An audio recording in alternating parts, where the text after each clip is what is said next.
Ladies and gentlemen, boys and girls, babies in their diapers, welcome to the Tiberius Show with your host, Tiberius Boy!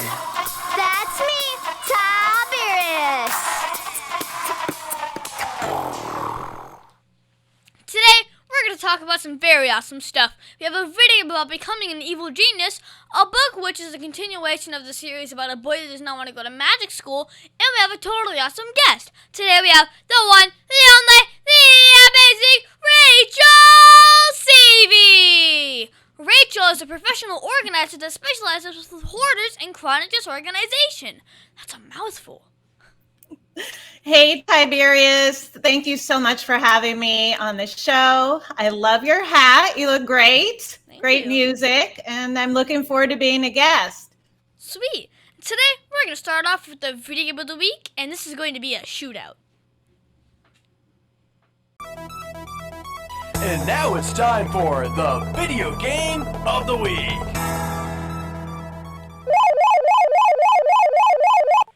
Today's video game is the Evil Genius Tycoon. This game is made by CryoWolf. Because it's on Roblox, you are able to play it on PC, Mac, Xbox, and even your cell phone. And it is free. This is the only game from CryoWolf. This is a crazy large tycoon game. So first off, I get in the game, and you are presented with a button, and you go on top of it. And then it starts building with a cash machine. When you get enough cash to step more of the buttons, you can unlock more cash machines. Each machine is printing money for your war chest. As you earn more money, you are able to upgrade your base. You are on an island and can get a swimming pool and really nice artwork. But after you get 12 cash machines, it takes a really long time to upgrade everything else. Everyone else is on the map building their own evil base on their own island. I actually play Roblox a little bit myself. I'm under Organizing Mama. I'll have to search you up. Now, after a while, you can build a jetpack. This changes everything. Now you can fly. You can also unlock machine guns. So with your new jetpack, you can get all over the map and even get to the center volcano. On the top of the volcano, it is a capture point that will give you $2,000 every minute. Sounds like a lot of money, but since a lot of the items cost hundreds of thousands of dollars, it's really not that much of a boost. Also, if you are flying, you are very hard to hit. This reduces the fun of combat. And I got my dad to play the game, and he leveled up very fast. He said that the jetpack was like cheating and really reduced the fun of the game. That's awesome that your dad plays with you.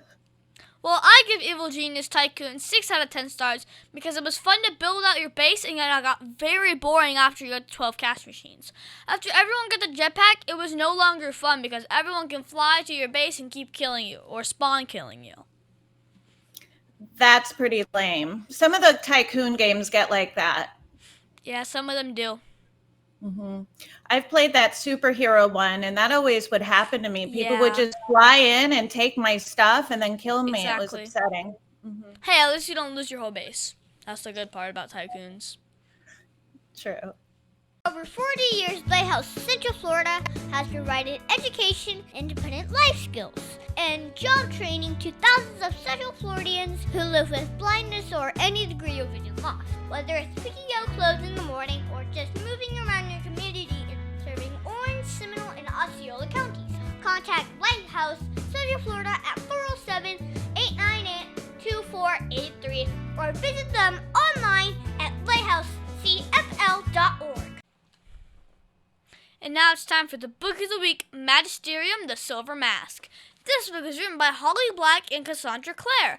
Let me read the back of the book. In fact, Rachel, would you like to do the honors? I would love to. His best friend is gone.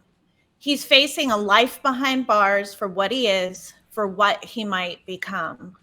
A dramatic rescue only delivers him to a sinister, abandoned island and into the arms of old enemies.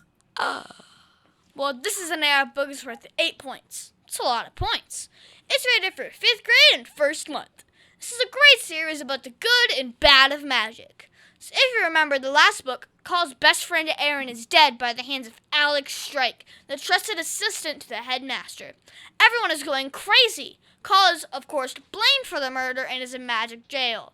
This is madness. Students Tamara and Anastasia and the little kid Jasper try to get him out of jail. They take him to Master Joseph's place. But guess what?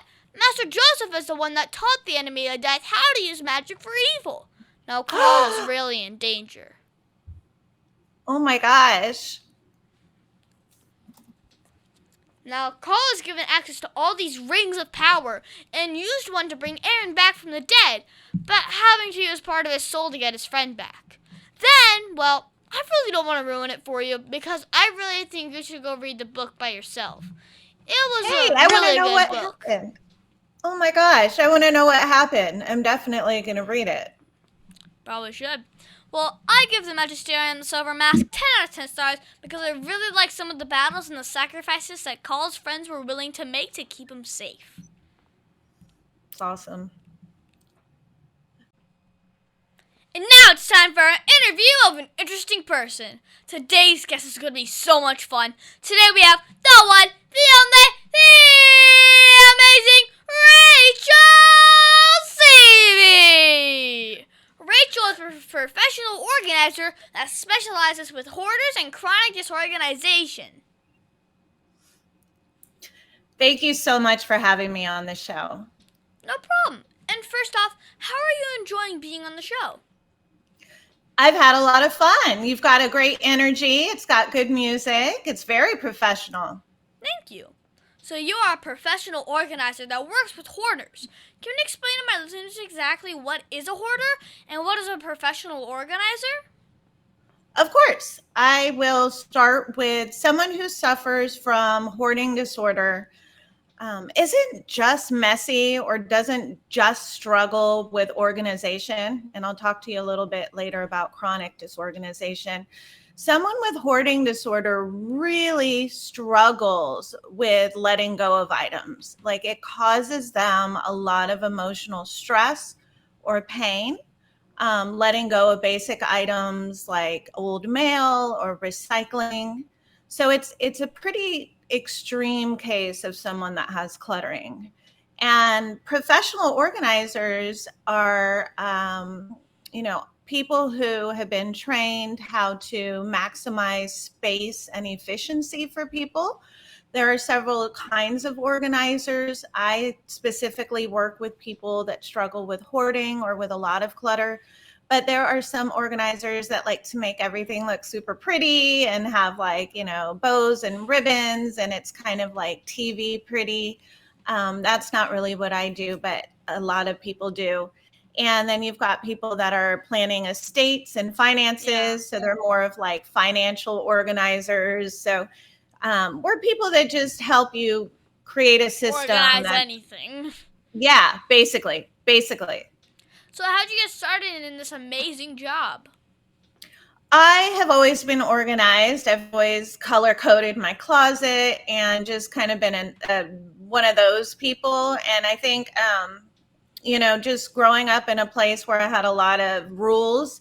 I actually grew up in a group home, Tiberius, where I was kind of made to clean my room. Like you couldn't do much of anything if you didn't have your bed made. And I didn't really have that many items of my own or articles of clothing or belongings. So I think just that made the perfect organizer as an adult because I just always have been kind of a minimalist. So that's what got me started, but I love organizing. Wow. So is working with hoarders a really good business to be in? It is. It's a great business. It pays well. I mean, if you're talking about financially, but emotionally, I go home feeling great. I feel like I've helped somebody. I feel like, I've really been able to give and a lot. I give a lot and it feels great. Mm-hmm. Do you only work with hoarders?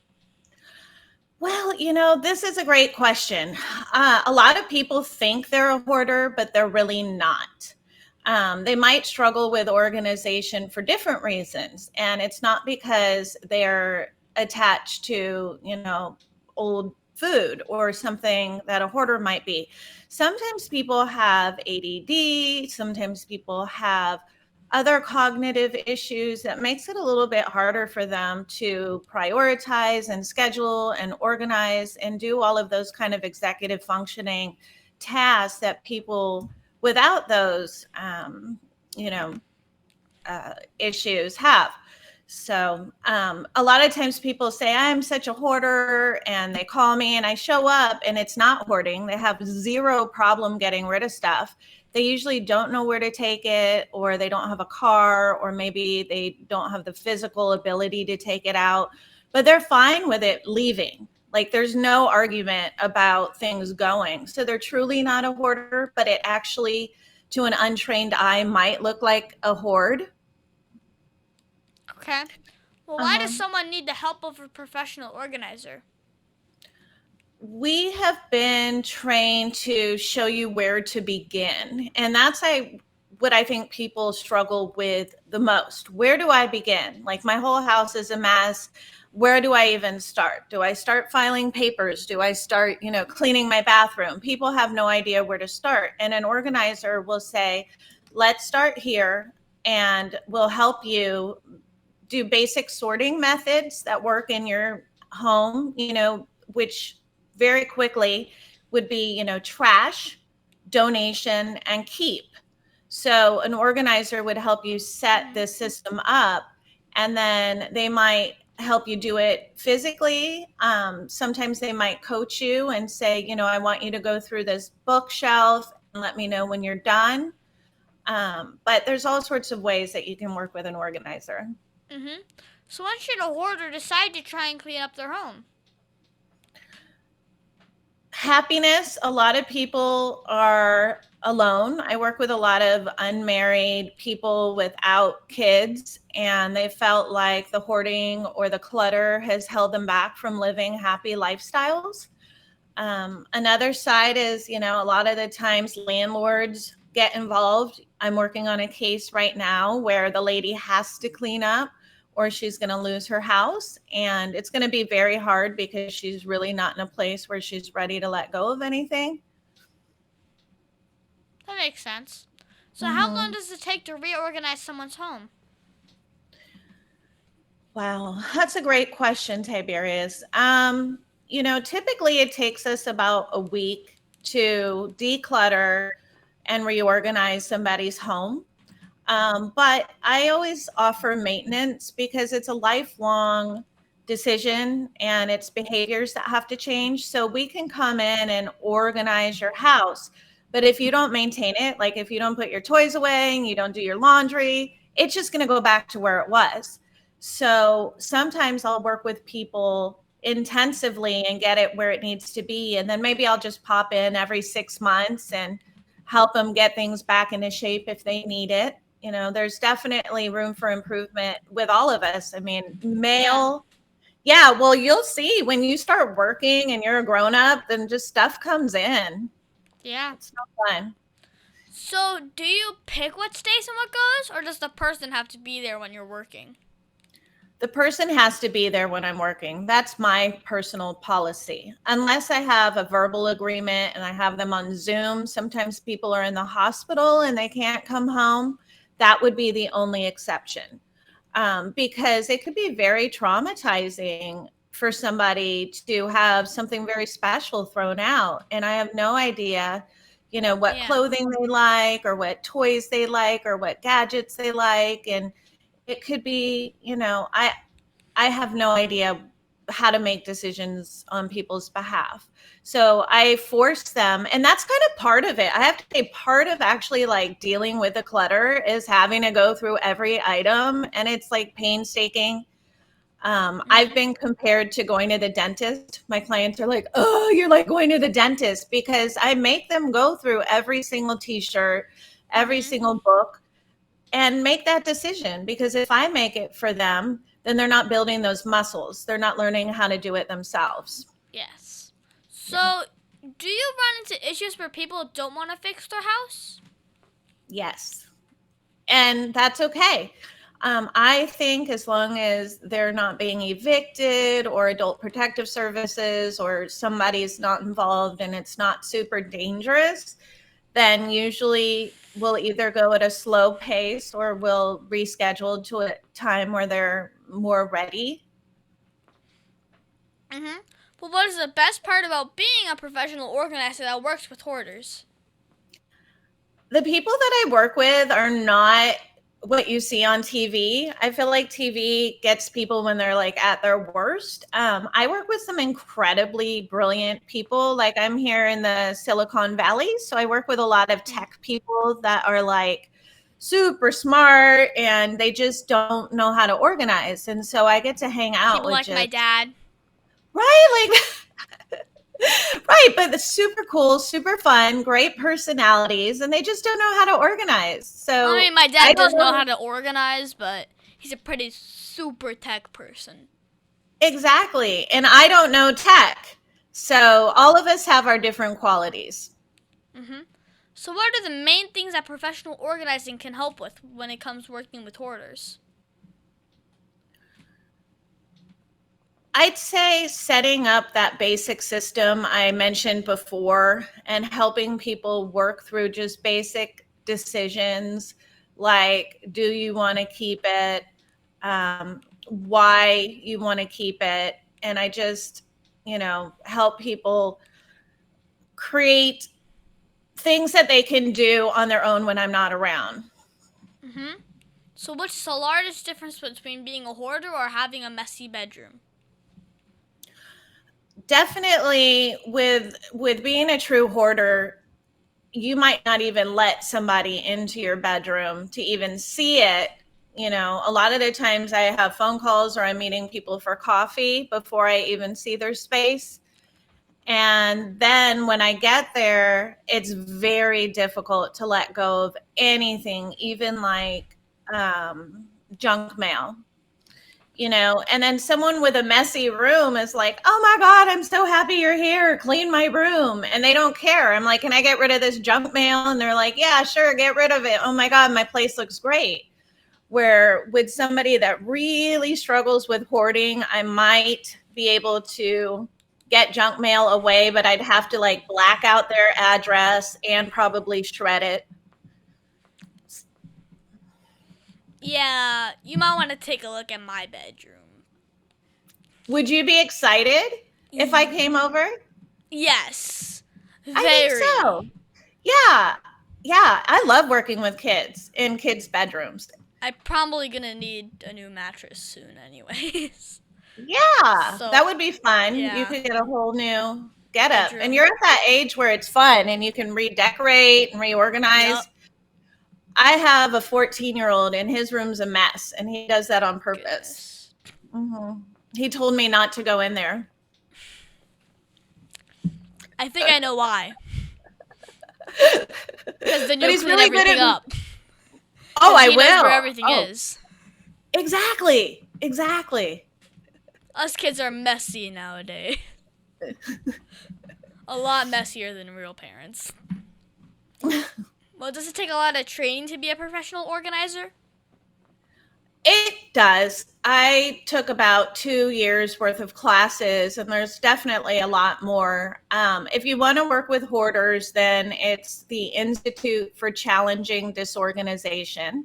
And regular professional organizers that do more of the neat and tidy and making things look pretty, you can find on the National Association of Professional Organizers website. So there's training for different types of organizers.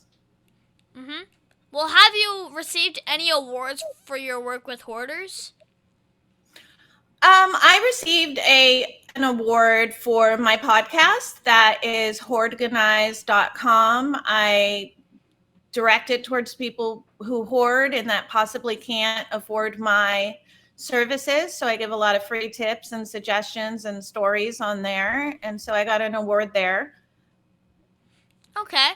Well, what's the hardest part about being a professional organizer for hoarders? The physical labor. There's a lot of stuff that actually has to be hauled out if they're willing to let it go. So it's easy to say, okay, I'm willing to let that go, but then actually hauling it out, getting it onto the truck, taking it to the donation center. That's all the kind of stuff that I deal with once we've left the client's house. Okay, well, if it's really not like a lot of physical labor, I'm allergic, so is it that much work or not that It much? is.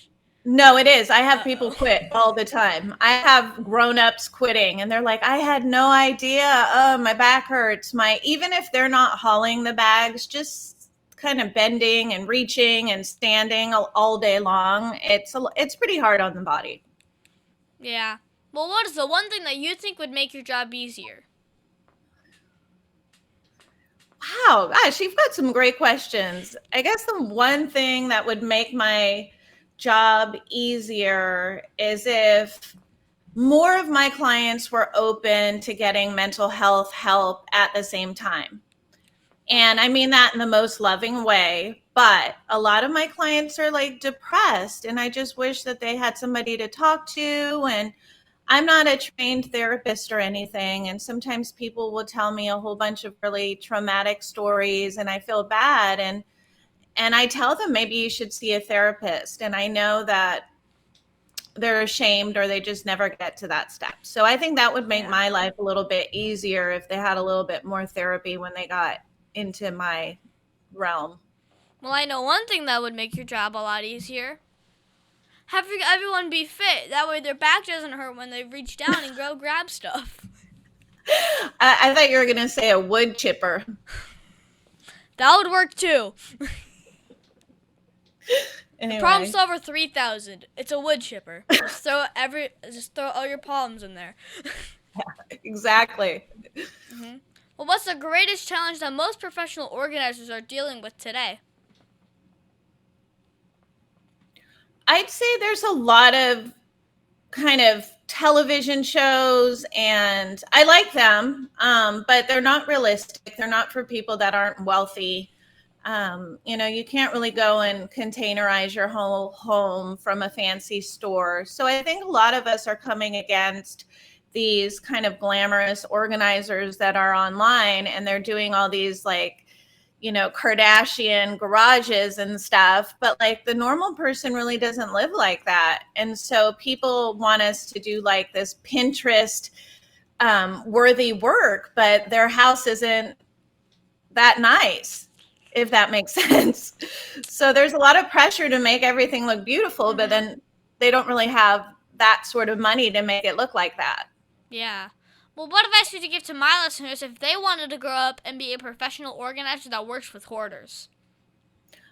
I would definitely suggest helping out a neighbor or a friend or somebody from church, or if you know somebody that struggles with clutter, helping them out first, maybe on a personal or a super low cost level to see if you're interested and truly willing and can, handle a smell. Or I think a lot of people go into it without any kind of experience and then they're just shocked because it's sensory overload. So be prepared for sensory overload.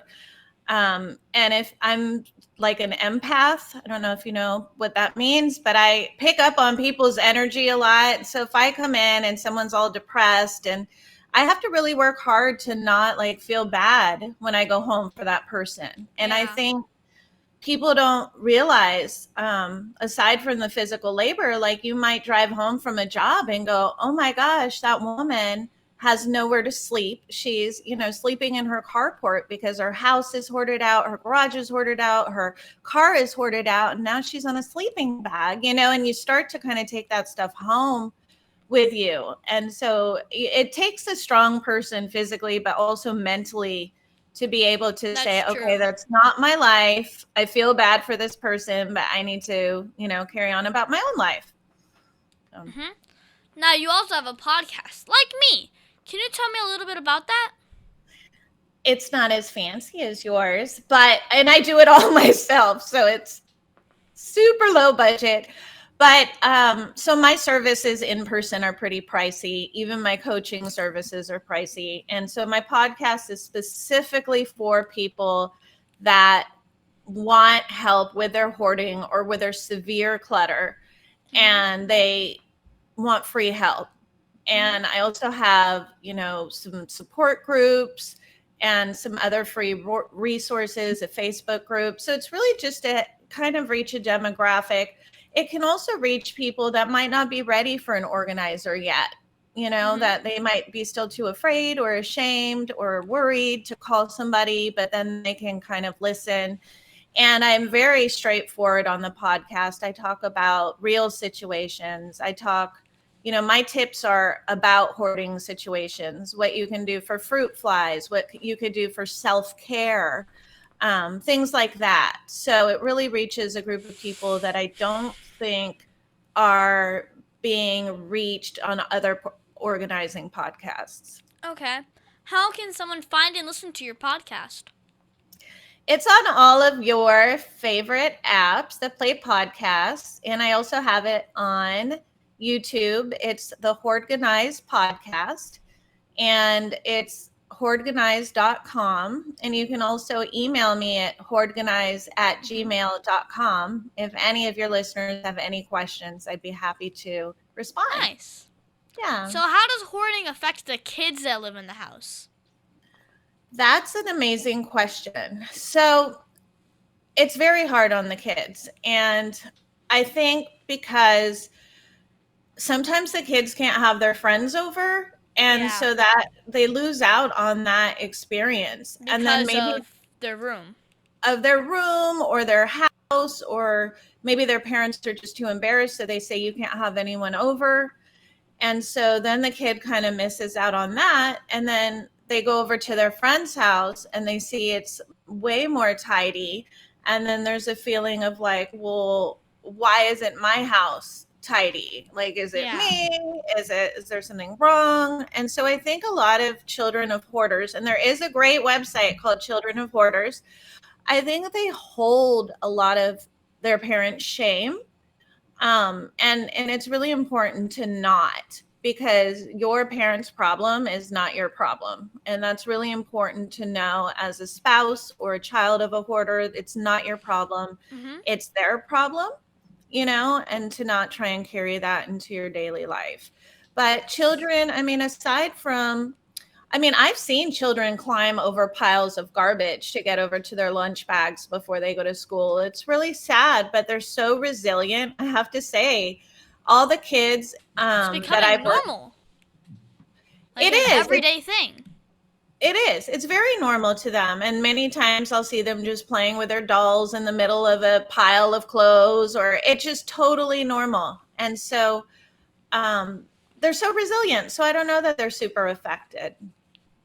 Yeah. So I looked at your website and it said something about ADHD. Does having ADHD make it more possible to become a hoarder?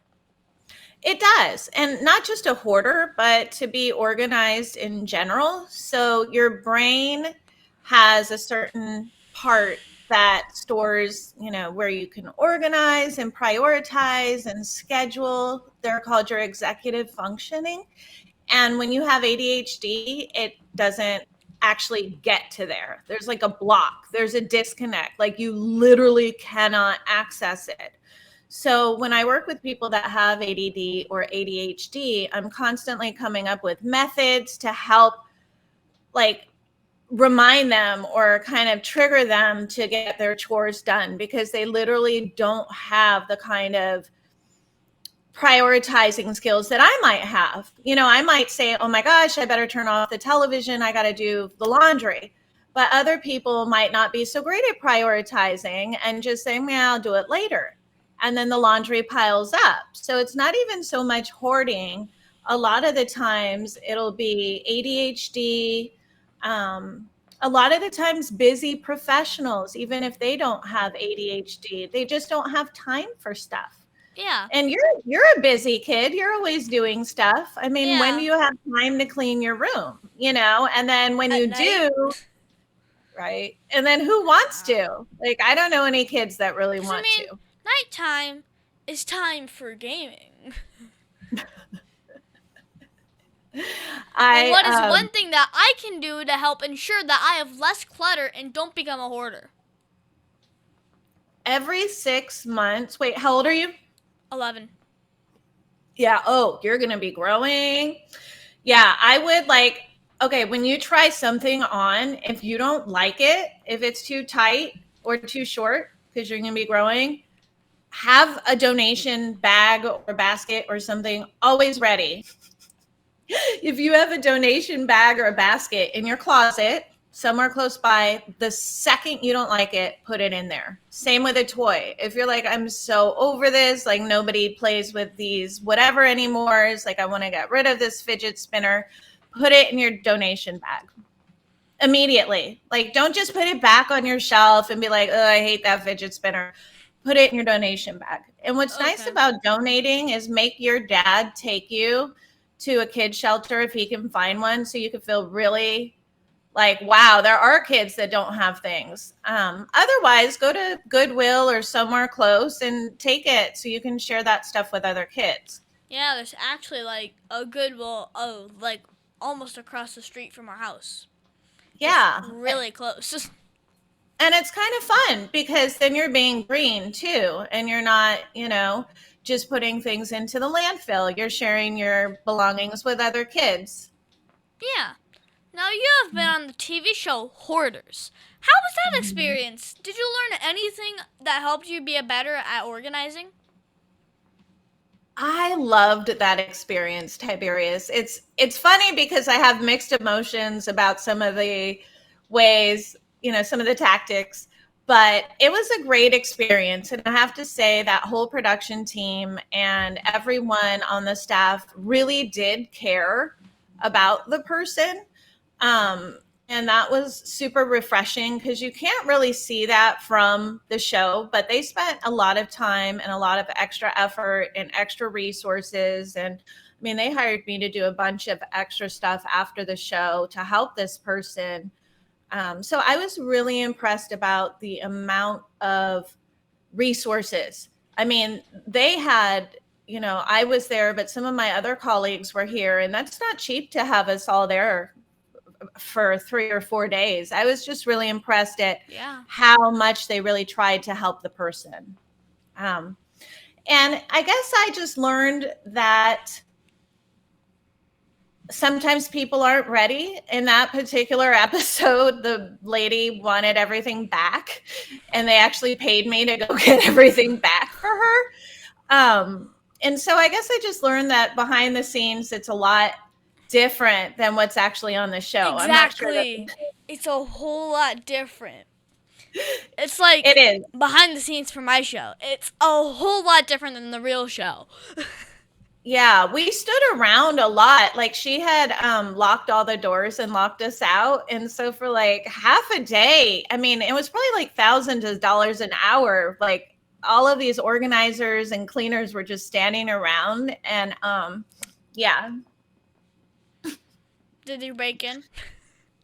No, it was really interesting, though, that they just kept us there. We were just ready. Yeah, it's like waiting. It was very strange. Yeah, I don't do that on my regular job. If someone locks the door, I head home. I'm like, bye. Right. Bye, Felicia. Well, what message do you want to tell children all over the world about professional organizing? Organizing isn't as boring as you think. It actually can be fun.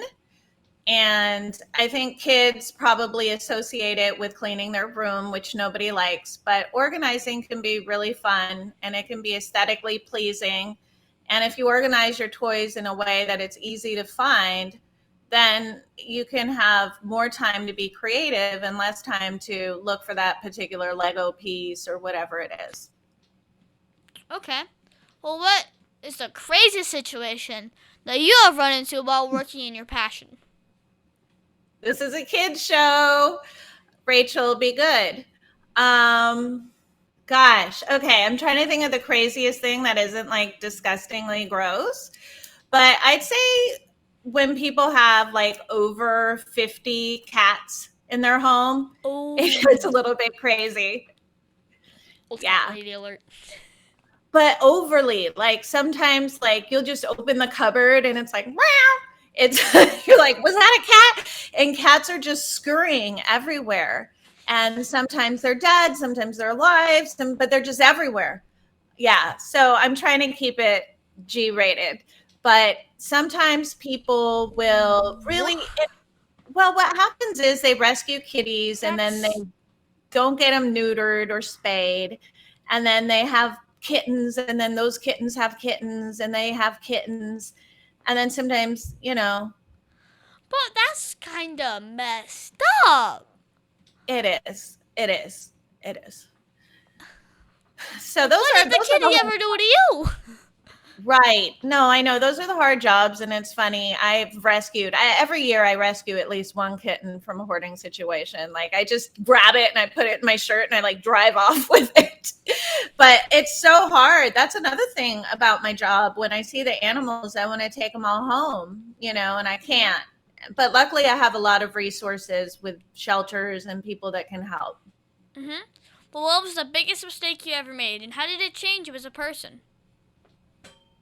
Wow, I have accidentally thrown out somebody's.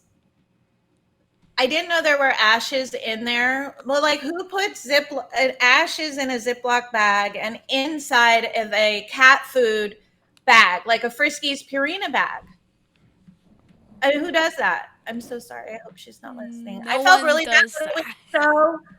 It was like upsetting. I'm still upset. And so now I know what ashes look like.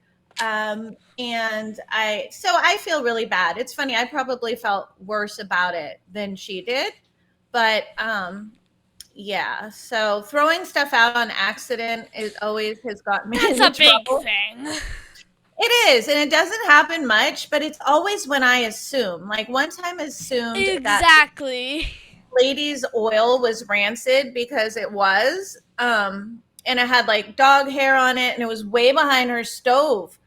But I assumed it was bad, and I threw it out, and it was like a sentimental, only from Italy, from her grandmother, bottle of olive oil that I had to go into a dumpster and recover, and it was still intact. But I don't do that anymore.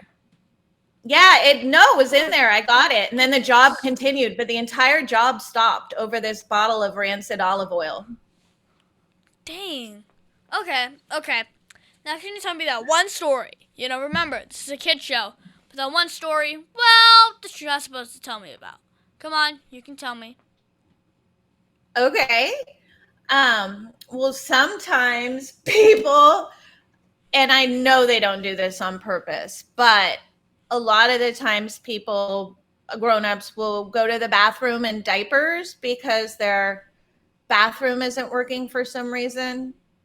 And then they kind of hoard those. Why? Shocking. Usually, I know. So you know what? That's a great question. I love that you asked why. Usually they're older or disabled and can't carry them out, or they're mentally ill. Okay. Do you have a website or Facebook for my listeners who want to follow you? My website is www.collectorcare.com. You can find my classes and podcast on there. And Facebook under Collector Care as well. Okay. Well, what is that one question that you think I forgot to ask you? I think you've asked me everything and more. Great. Well, thank you, Rachel, for being my special guest. Can you stick around for Math Corners? I would love to. Tiberius.com. You can call him at 407-801-2667. Wait, you are not Chuck. My dad can help when people get hurt. He loves to help people. If you are ever injured at work or in a car accident, you should call my friend Chuck. You can call him at 407-801-2667. That website again is cwsmithlaw.com. Offices, Orlando. Does it actually have that much W's?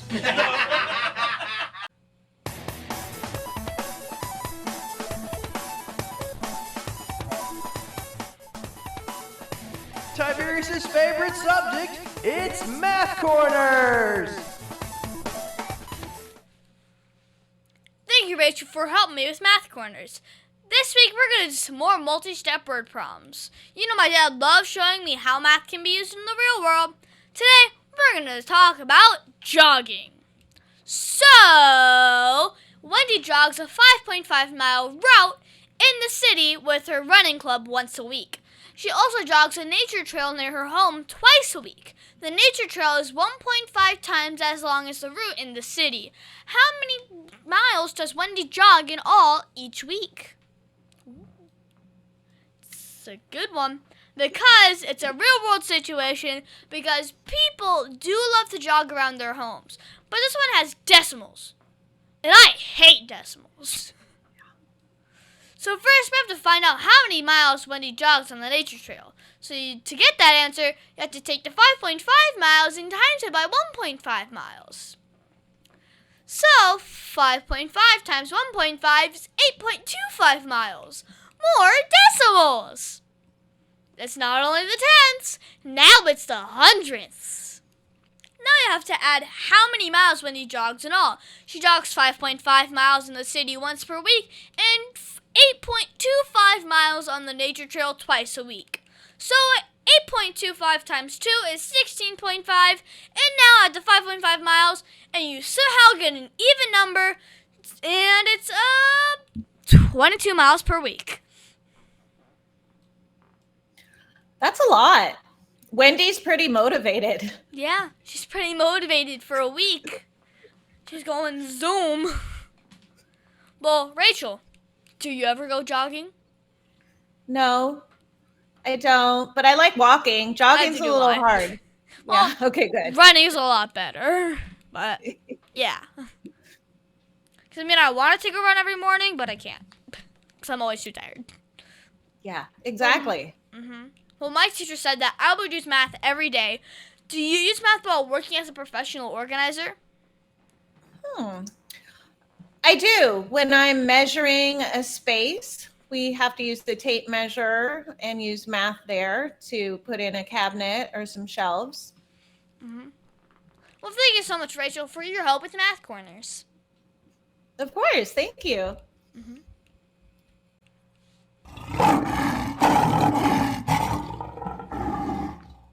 And now it's time for the Heart of a Lion.